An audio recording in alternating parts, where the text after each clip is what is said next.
Welcome back. I'm glad you're here, and I'm glad that you have joined me in studying Philippians. And so today we're in Philippians 2, verses 14 through 18.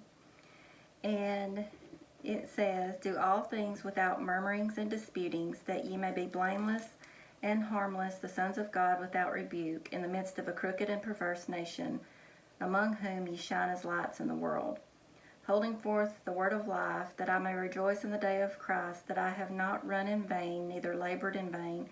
Yea, and if I be offered upon the sacrifice and service of your faith, I joy and rejoice with you all.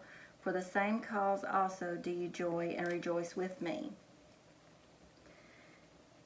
So he's talking to the church here, doing all without murmurings or disputings. And in Philippians 1:27, it says to conduct ourselves in a manner worthy of the gospel of Christ.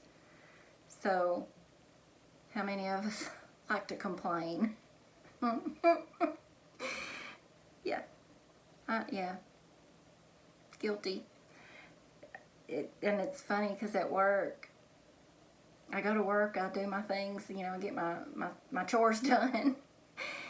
And we have a girl that is pregnant and she's going to be going on maternity leave in a few months. And so they've started telling us that, you need to learn to do some of her things so that when she's gone, and every time they say, "Hey, somebody needs to learn," I say, "Not it." Not it. Not it. Don't. No. Because there's some things that she does that I just have no interest in, and she does some hard things, and I don't like hard things. So every time they say it, I just say, "Not it," knowing full well that I'm going to have to learn it, and I'm going to have to do the things when she's out. But I like to give them a hard time. And maybe complain about it a time or two. I mean, I'm going to do it. Just wanted to complain about it first. But we're supposed to do all things without murmurings or complaining or disputing. So I guess I can't say that anymore.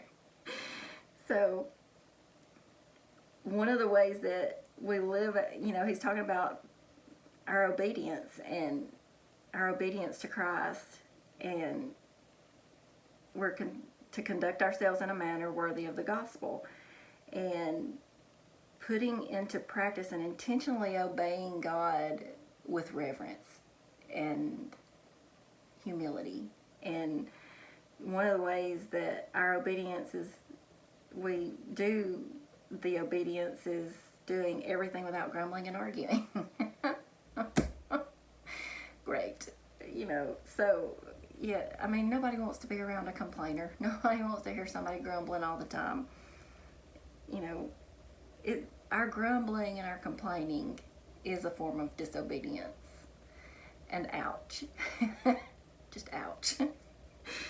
And, not only is it a form of disobedience, it's a poor testimony to those around us. And instead of me saying, "Not it," I need to be the first one jumping up and saying, "Hey, I'll do it. I don't know how to do it. And it's hard. I'll do it." And so really need to, I guess I'll have to work on that. But as Christians, it means that we are set apart, and we are to shine our lights. We are to be the light to a lost and dying world. We are to follow Christ's example. We're supposed to live out our faith like we talked about yesterday. We're supposed to live out our faith, learning, growing in Him, and continuing on this journey. Like I said yesterday, once you're saved, that's not the end of it. That's just the beginning. And we are constantly learning, constantly growing, and we have to follow Christ's example. And that's what Paul is talking about here. And I need to act better, I guess. So, well, who's with me? Less grumbling, less complaining. So I hope that that gives you something to think about this weekend. I guess something I'll have to I'll have to go work on that. So I hope that y'all have a great weekend and that you can think about the things that we've talked about this week. Just the name of Jesus. What a amazing, awesome, powerful name that he has. And he is worthy of our worship, worthy of our praise, worthy of our obedience. So I hope that you have a great weekend, and I will see you next time. Thanks, guys.